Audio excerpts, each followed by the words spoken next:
October 1944 in the vast Philippine Sea. 300 warships, hundreds of planes, and more than 200,000 sailors from both sides engaged in a battle so massive the entirety of World War II had never seen anything like it.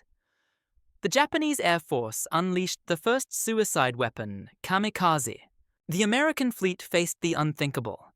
The entire Japanese fleet with the battleship Yamato, the largest, most powerful battleship ever built by man, suddenly appearing right behind them. There were no large ships nearby, just small escorts and a few pilots out of bombs and ammunition. And in the midst of that despair, the USS Johnston DD-557, a 2,000-ton destroyer, charged straight into the Japanese formation to save the entire force. This is the story of the greatest naval battle in human history, the Battle of Leyte Gulf. The Battle of Leyte Gulf, fought from 23 to 26 October 1944, was the largest naval battle of World War II and one of the greatest naval battles in human history. When the Americans landed on Leyte Island to cut Japan off from Southeast Asia, the Japanese Empire was forced to unleash almost all of its remaining naval forces in response. For 4 consecutive days, fierce battles took place on many fronts. The Sibuyan Sea, where the battleship Musashi was sunk. The Surigao Strait, the last naval battle in history in which battleships engaged in a head-on gun battle. Off Cape Engaño, where Japanese aircraft carriers were used as decoys. Off Samar, where a small group of American escorts stood firm against overwhelming forces. Despite the recklessness of throwing their entire fleet into the fray, Japan failed to achieve its objective. They suffered heavy losses, their naval power was decimated, and they were never able to muster a force of equal strength again. Leyte Gulf also marked the first time Japan deployed organized kamikaze suicide attacks, a tragic demonstration of desperation and the imbalance of power when the Japanese aircraft outnumbered even the Allied warships. Before Leyte from 1942 to 1944, a series of U.S. campaigns in the South and Central Pacific pushed back and isolated the Japanese on many large islands such as the Solomon Islands, Bismarck, Admiralty, Marshall Islands, and New Guinea. In particular, the capture of the Mariana Islands in June 1944 allowed the U.S. to deploy B-29 bombers to attack Japan directly. The heavy defeat of Japan in the Battle of the Philippine Sea also caused them to lose almost all of their naval air force. Initially, the U.S. military leadership still argued about the next target attack the Philippines, or attack Taiwan. But in the end, General Douglas MacArthur, with the determination, "I shall return," convinced Washington that the Philippines was the key strategic key. The final decision was made to launch a campaign to retake the Philippines. The landing force was undertaken by the 7th Fleet under Vice Admiral Thomas Kinkaid. Admiral William Halsey's 3rd Fleet, along with Mark Mitcher's TF-38 fast carrier force, would act as a line guard and attack the Japanese forces from a distance. The confrontation between the two sides at Leyte Gulf became the most decisive naval battle of the entire Pacific theater. The biggest flaw in the American plan was the lack of a unified naval command. The 3rd and 7th Fleets operated independently with limited information exchange, making the Leyte battlefield prone to chaos. Ironically, the Japanese faced a similar situation, 3 large attacking forces, but no overall commander. On the Japanese side, Admiral Toyoda prepared a series of plans called Shogo, of which Shogo 1 was a decisive campaign in the Philippines, where they believed the core of the empire's supply line was seriously threatened. The Japanese knew that if the Philippines fell, their surviving fleet would be starved of fuel and supplies. On 12 October 1944, Admiral Halsey's 3rd Fleet opened with heavy airstrikes on Formosa and the Ryukyus to eliminate any possibility of Japanese air attacks on the landing force. The Japanese responded by launching Shogo 2 in a retaliatory raid, but quickly suffered catastrophic losses, losing some 600 aircraft in just 3 days, virtually wiping out their entire air force in the area. When the Americans landed in the Philippines, the Japanese switched to Shogo 1. This plan divided the fleet into three major attack lines. Admiral Ozawa's northern force, consisting of several aircraft carriers without aircraft, served as a decoy to draw the Americans away from Leyte. Admirals Nishimura and Shima's southern force would strike toward Surigao Strait. Admiral Kurita's center force, the strongest with many battleships and cruisers, would pass through the San Bernardino Strait and strike directly at the landing area. It was a near-desperate plan. The Japanese fleet knew it could be destroyed, but as Admiral Toyoda later explained, if the Philippines is lost, the Japanese fleet will have no fuel to move no supply lines. Even if the fleet survives, we will die. After Japan activated Plan Shogo 1, the strongest force, Admiral Kurita's center force, left the Brunei base and headed straight for the Philippines. This was the main Japanese naval formation consisting of 5 battleships, Yamato Musashi, Nagato Kongo Haruna, 10 heavy cruisers, 2 light cruisers, 15 destroyers, a huge force expected to rush into the Leyte landing zone and destroy the American fleet. On the night of October 22, 23, as Kurita's convoy passed Palawan Island, 2 American submarines, USS Darter and USS Dace, detected the enemy formation. Darter's radar picked up the target from a distance of 27 kilometers, immediately reported it, and followed the Japanese formation. Despite receiving a detection signal from the Americans, Kurita did not take full anti-submarine measures, a mistake that cost him dearly. By dawn, the 2 American submarines had cut corners, getting into the perfect position to attack. 0524. Darter fires its first salvo of torpedoes, sinking the flagship Atago in just a few minutes. 10 minutes later, 2 more torpedoes hit Takao, forcing her out of formation. 0556. Dace fires another salvo of torpedoes, sinking Maya Atago's sister ship and Takao. In less than half an hour, 3 Japanese heavy cruisers are out of action. Atago sinks so quickly that Kurita has to jump into the sea and is rescued by a destroyer, who then transfers his flag to the battleship Yamato. Darter then runs aground and is forced to abandon ship, but the entire crew is rescued by Dace. Takao survives, but is badly wounded and retreats to Singapore, taking no further part in the battle. This attack by the 2 American submarines disintegrates the front of the formation and deals a powerful psychological blow to the Japanese command just before the Battle of Leyte Gulf really begins. On the morning of October 24th, as Kurita's force advanced through the Sibuyan Sea, they were immediately spotted and subjected to air attacks from American carriers. Despite their superiority in numbers, Halsey's Third Fleet was under strength, as many task groups had been sent to replenish, reducing the American carrier air wing by nearly 40%. Only 3 task groups were still capable of attacking with the most advantageous force, Rear Admiral Bogan's Task Group 38.2 being the weakest. This prevented the attack on Kurita from achieving decisive results. From early morning, Hellcat Helldiver and Avenger aircraft continuously attacked the Japanese fleet.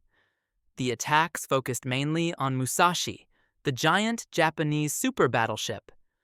3 major air raids hit Nagato, Yamato, Miyako, and especially Musashi, taking more than 20 bombs and torpedoes, forcing it to leave the formation.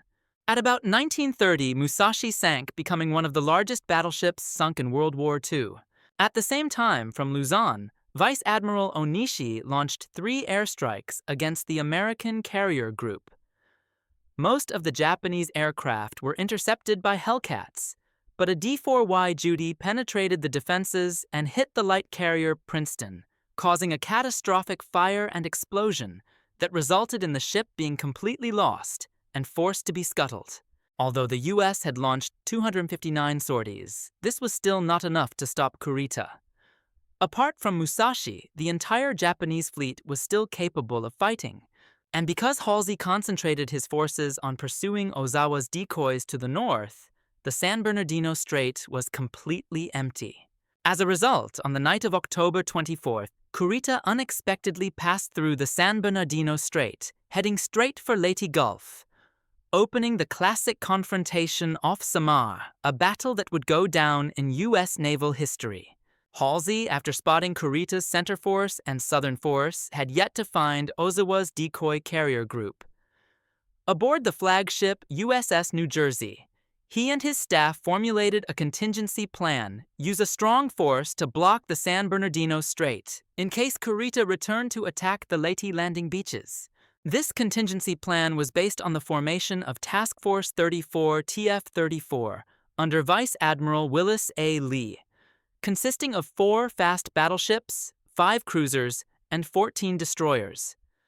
In the air, Lee would be supported by 2 fast carrier task forces commanded by Rear Admiral Ralph Davison. The idea was clear: if Kurita tried to bypass San Bernardino during the night, TF-34 would intercept him. At 15:12 on October 24th, Halsey sent a message to his units detailing this contingency plan. Admiral Halsey sent the contingency plan to Nimitz and King, but did not include Admiral Kincaid, commander of the 7th Fleet, in the list of recipients.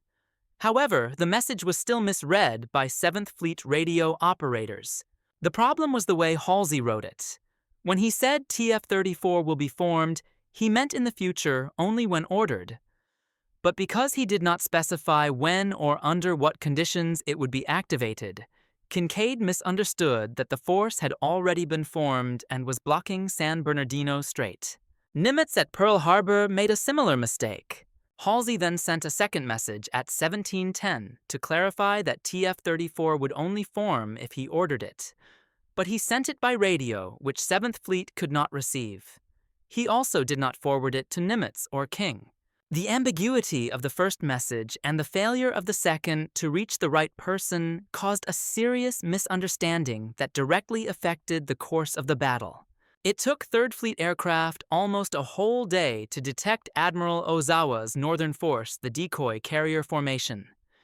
This was because Halsey was concentrating his efforts on Kurita in the Sibuyan Sea and was fending off air attacks from Luzon. Ironically, the only Japanese force that wanted to be detected was the one the Americans couldn't find. On the evening of October 24th, Ozawa heard the American message incorrectly describing Kurita as withdrawing, so he also decided to withdraw. But then General Toyota ordered all forces to continue the attack, forcing Ozawa back south to draw Halsey's attention. Believing Kurita had been largely destroyed by air attacks and was retreating, Halsey concluded that Ozawa was the most important target and radioed Nimitz and Kincaid. Center Force has suffered heavy losses. I will send 3 groups north to attack the Japanese carriers at daybreak. The phrase 3 groups was a major misunderstanding. Both Nimitz and Kincaid believed that Task Force 34, the battleship force defending San Bernardino Strait, had been detached, remaining to guard the northern flank of the 7th Fleet. In fact, Halsey had taken all his battleships and carriers north, leaving San Bernardino Strait completely empty. Meanwhile, reports from night scouts and subordinate commanders warned that Kurita had turned back, and the lighthouses along the strait had been relit, clear signs that the Japanese were preparing to cross the strait. But Halsey and his staff ignored all warnings, believing this to be a diversion. Finally, the entire 3rd Fleet, more than 65 of the world's most powerful warships, shuffled away from San Bernardino Strait, leaving a path open to the 7th Fleet's flank. Admiral Nishimura's southern force consisted of the 2 battleships Yamashiro and Fuso, the cruiser Mogami, and 4 destroyers. Despite air attacks from 24th October, the formation remained largely unscathed and continued into Surigao Strait during the night of 25 October. Because of radio silence, Nishimura did not know that Shima was 45 kilometers behind him, nor that Kurita was far away in the Sibuyan Sea, causing the entire Japanese force to attack in a disjointed, uncoordinated manner. But Surigao was a complete trap. Rear Admiral Jesse Oldendorf had arranged a massive defense line: 6 battleships that had survived Pearl Harbor, 4 heavy cruisers, 4 light cruisers, 28 destroyers, and 39 PT boats spread out in layers blocking the entrance to the strait. At 10:36 p.m. on October 24th, the PT boats spotted Nishimura and harassed him for 3.5 hours. Though they were not hit by torpedoes, they provided Oldendorf with full coordinates. As the Japanese force advanced deep into the strait, American destroyers on both sides immediately launched a hail of torpedoes. Both Yamashiro and Fuso were hit. Fuso exploded and broke in two. Two Japanese destroyers sank. Immediately, the Asagumo was damaged and later lost. At SMO 316, the West Virginia's radar picked up Yamashiro from a distance of 38 km. At 0353, she opened fire. The first salvo hit the target.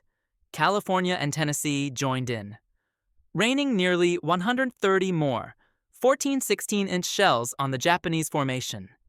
Modern guidance radar systems allowed the American battleships to fire accurately at ranges where Japanese guns were completely unable to respond. Yamashiro and Mogami were badly damaged. Shigure, the only ship left intact, turned and fled. At 0420, Yamashiro sank, taking Admiral Nishimura with her. Vice Admiral Shima arrived, later saw the wreck of Fuso and the shattered remains of Nishimura, and immediately ordered a retreat. On the way, the cruiser Mogami was damaged by Nachi's ramming and then sunk by American air power. Fuso's bow was sunk by Louisville. Her stern drifted and sank near Kanihan Island. Of Nishimura's 7 ships, only Shigure survived. This was the last battleship battle in history, and the last time the crossing the T tactic was successfully used, although the Japanese were destroyed before they could retaliate. After Halsey sent his best force north to pursue Ozawa's decoy carriers, the San Bernardino Strait was completely abandoned. This was a serious mistake because in the 7th Fleet, commanders including Kincaid believed that Task Force 34 was still blocking Kurita's path. But in fact, no battleships or heavy cruisers remained to defend. All followed Halsey north. This opened a deadly gap. Thus, at 0300, on the morning of 25 October, Kurita's center force, despite losses at Palawan and the Sibuyan Sea, passed San Bernardino without a shot being fired. The Japanese fleet continued south, approaching the east coast of Samar Island. In Kurita's path were only 3 weak American escort carrier groups: Taffy, 1 Taffy 2, and Taffy 3. These were small, slow, lightly armored escort carriers protected by a few destroyers and light escorts. Compared to the Japanese force, the disparity was too great. Meanwhile, Kurita's center force still had 4 battleships, including the giant Yamato, 6 heavy cruisers, 2 light cruisers, and about a dozen destroyers. A force almost equal to the entire firepower of the 7th Fleet at Leyte. Yamato alone displaced as much as all of Taffy 3's battleships combined, creating an encounter from which the Americans theoretically had no chance of survival. At 6:27 a.m. on October 25th, as the Japanese force advanced along the east coast of Samar Island, lookout Shiego Hirayama from the flagship Yamato spotted tall columns of smoke signs of American aircraft carriers. Kurita immediately reported to Japanese headquarters, "We have encountered American aircraft carriers. Attack now." Before him were not fleet carriers, but Taffy. 36 small escort carriers and 7 destroyers commanded by Rear Admiral Clifton Sprague. This was a light support force for the Leyte landings, completely undesigned to take on 4 Japanese battleships, including Yamato and a force of cruisers and destroyers. Taffy 3 was completely caught by surprise. Sprague immediately launched all his planes and ran into a rainbank to hide. The destroyers were ordered to create a smokescreen to cover the escort carriers, which were launching planes as they steamed.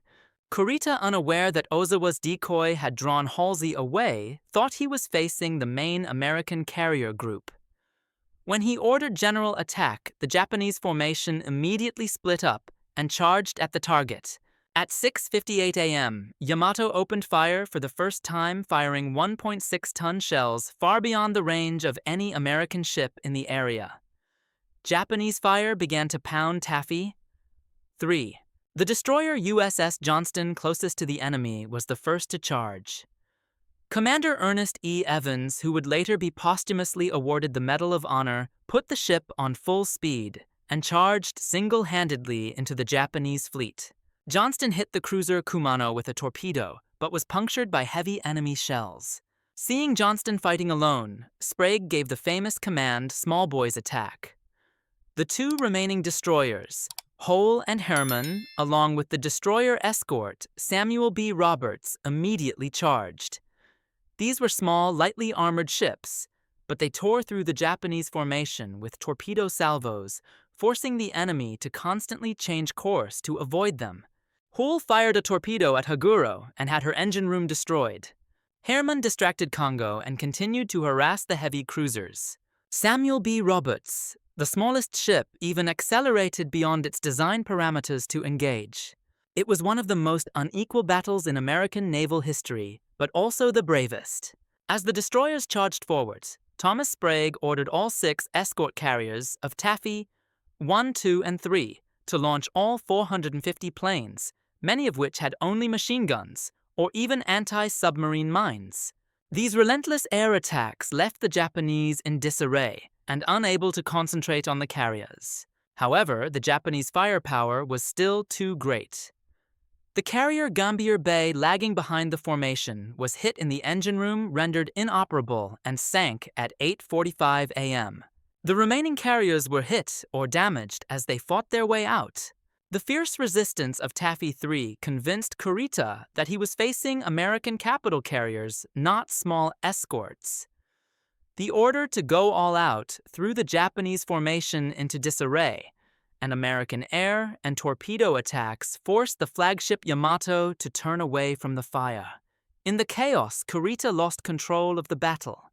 He ordered a temporary retreat north to regroup, then turned towards Leyte. But a false report of an American carrier group approaching from the north caused Kurita to change his mind. Believing that a greater threat was approaching, he abandoned the landing craft and pursued the imaginary force. Kurita was also unaware that Ozawa's diversionary plan had drawn Halsey's entire fleet away from Leyte. He still believed that the larger American force was surrounding him. Rear Admiral Clifton Sprague later wrote, "It was not tactical that they turned back, they had been too badly damaged." At 12:35, after hours of deliberation, Kurita ordered the entire formation to turn back north, inadvertently missing the opportunity to enter Leyte Gulf. Had he continued south at that point, the American landing force would have been completely outgunned and easily destroyed with most of its weapons and tanks still on board. As Kurita turned north, his force had lost 3 heavy cruisers and suffered heavy casualties from repeated counterattacks by Taffy 3. He was finally forced to retreat through the San Bernardino Strait. Of his original 5 battleships, only Yamato remained in fighting condition. Meanwhile, Vice Admiral Onishi launched his kamikaze special attack force. A suicide plane hit Taffy 3's escort carrier St. Lo, causing the ship to explode and sink the first organized Japanese kamikaze attack of World War II. 2 American escort carriers, along with the destroyers, Hole Johnston and Samuel B. Roberts, were sunk in the fierce Battle off Samar. 4 other warships were severely damaged. The destroyer Herman, despite facing a much superior force, survived with the loss of only 6 sailors. Over 1,000 American sailors and airmen were killed. Due to broken communications and mismanagement, most of Taffy 3's survivors drifted at sea for days without being rescued, resulting in painful additional casualties even after the battle was over. Admiral Ozawa's northern force consisted of the 4 remaining Japanese carriers, including Zuikaku, the last to have participated in the attack on Pearl Harbor. Accompanying them were 3 light carriers, 2 battleships converted into hybrid carriers and escorts. However, the entire fleet had only 108 aircraft, a very small number. With the 3rd Fleet busy dealing with Kurita and fending off air attacks from Luzon, Ozawa's force wasn't discovered until 1640 on October 24th. Ozawa had previously misunderstood the radio signal and almost retreated, but orders from Soemu Toyoda forced him to return to the decoy role. Believing Kurita's center force had been broken and was retreating, Halsey was fully convinced that Ozawa was the real threat. He immediately sent the message, "Center force has been badly damaged. I will proceed north with 3 carrier groups." But the truth was that Kurita was still in full strength and was turning back towards Samar, and Halsey had completely misunderstood the situation. He took his most powerful fleet north, bringing with him a huge force, 10 aircraft carriers, 6 modern battleships, 8 cruisers, and more than 40 destroyers, enough to crush any fleet. At 0240 on 25 October, Halsey officially detached Task Force 34 under Willis Lee, sending the battleships forward to prepare to deliver a devastating blow to Ozawa at dawn. This was also the time when San Bernardino Strait was completely empty, and the premise for the impending disaster of Taffy 3. At dawn on 25 October, Ozawa launched some 75 planes to attack the Third Fleet. However, most of them were immediately destroyed by American fighters, causing almost no damage. The few remaining planes were forced to fly back to airfields on Luzon. During the night, Halsey handed tactical control to Admiral Mitcher. At first light, Mitcher ordered the carriers to launch the first strike of 180 planes, even though the exact location of Ozawa's force was unknown. By 0710, American scouts had found the Japanese fleet, and the entire propeller-driven attack wing began to cover from above. At 0800, the attack began. American fighters quickly wiped out the Japanese air patrol, down to about 30 aircraft, most of them downed. Bombing and torpedo attacks followed, continuing throughout the day. The Third Fleet flew 527 sorties, overwhelming force that the Northern Force could not resist. The carrier Zuikaku, the last ship to attack Pearl Harbor, was sunk. The 2 light carriers Chitos and Zuiho were also destroyed, along with the destroyer Akizuki. The aircraft carrier Chiyoda and the cruiser Tama were heavily damaged. Ozawa had to leave his flagship and transfer his flag to the light cruiser Oyodo. Shortly after 8:00 a.m., a flood of distress calls began from the 7th Fleet.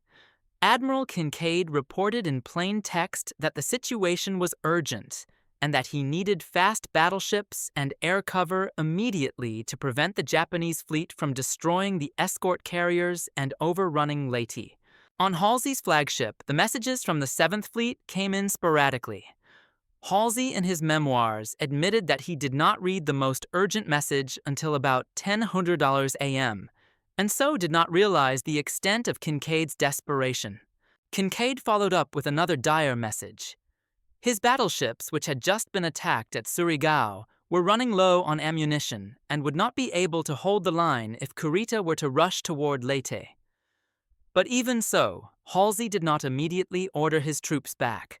More than 5,000 kilometers away at Pearl Harbor, Admiral Nimitz read Taffy 3's distress calls and immediately sent a short, clear command. Where is Task Force 34? Halsey's radio operator accidentally left in the phrase, "The world wonders," when he read it.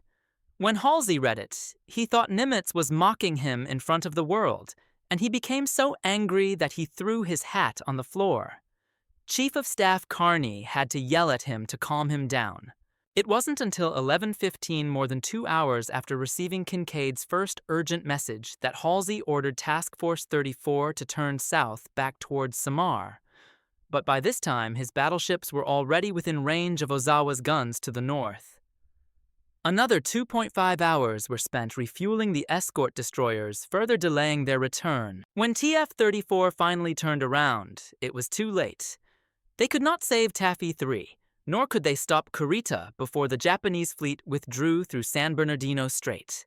At 16:22, in a belated effort, Halsey detached a new unit, TF-34.5, consisting of the 2 fastest battleships, Iowa and New Jersey, along with several cruisers and destroyers. They steamed south at top speed, leaving Willis Lee and the rest of the fleet behind. However, when they arrived, only the destroyer, Nowaki, remained behind Kurita's formation. TF-34.5 sank Nowaki, but Halsey's turning operation made no difference to the battle. When Halsey ordered Task Force 34 to turn south at 11:15, he detached a group of 4 cruisers and 9 destroyers to Rear Admiral Dubose, who then joined it with Mitcher's Task Force 38. By 14:15, Mitcher ordered Dubose to pursue the remnants of the Japanese Northern Force. The American ships quickly caught up with their opponents. Around 17 Onozo, they sank the light carrier Chiyoda, and at 20:59, after a fierce nighttime gun battle, they destroyed the destroyer Hatsuzuki. Recognizing the relative smallness of Dubose's group, Admiral Ozawa attempted a counterattack. He ordered the battleship's carriers, Issei and Hyuga, to turn south to surprise the Americans. But due to the darkness and lack of reconnaissance, they were unable to find their target. Halsey's earlier decision to withdraw all 6 fast battleships from the formation to concentrate on helping the 7th Fleet inadvertently left Mitcher's carrier force alone in the face of a counterattack from Ozawa. But the situation did not last long. At 23:10, the American submarine USS Jalao ambushed and torpedoed the light cruiser Tama, the only remaining ship in Ozawa's escort force, and sank it. This was the final engagement at Cape Engaño and the final shot of the entire Battle of Leyte Gulf. The next day, 26 October, only a few more airstrikes pursued the retreating Japanese ships, ending the largest naval battle of World War II. Admiral Halsey was criticized for his decision to send Task Force 34 north to hunt Ozawa, and for failing to detach it when Kincaid requested assistance. The Battle of Leyte Gulf secured the U.S. 6th Army's landing beaches against pressure from the sea, but the land war raged on until late December 1944. During this time, the Japanese attempted to reinforce and resupply their isolated forces on Leyte, while the Allies attempted to block the advance and gain absolute air and sea superiority, paving the way for further landings at Ormoc Bay. For the Imperial Japanese Navy, Leyte Gulf was the worst defeat since the Meiji era. Failure to stop the Allied forces on Leyte meant the loss of the Philippines, and thus Japan's complete cutoff from vital resources in Southeast Asia, especially oil. With the fleet short of fuel ammunition and severely damaged, most of the Japanese ships were forced to remain in base for the rest of the war. The only operation they undertook after that was the desperate voyage of the super-battleship Yamato in Operation Tengo, and it was completely destroyed by American aircraft. And that is the greatest naval battle in human history, Leyte Gulf. If you like it, don't forget to leave a like. YouTube algorithm will bring the story to more people. Subscribe to the channel and turn on the notification bell. We have many untold stories, forgotten feats, and people who deserve to be honored. Thank you for taking the time to watch the video. You're not just a viewer, you're also a living book that stores these stories forever. See you again in the next historical journey.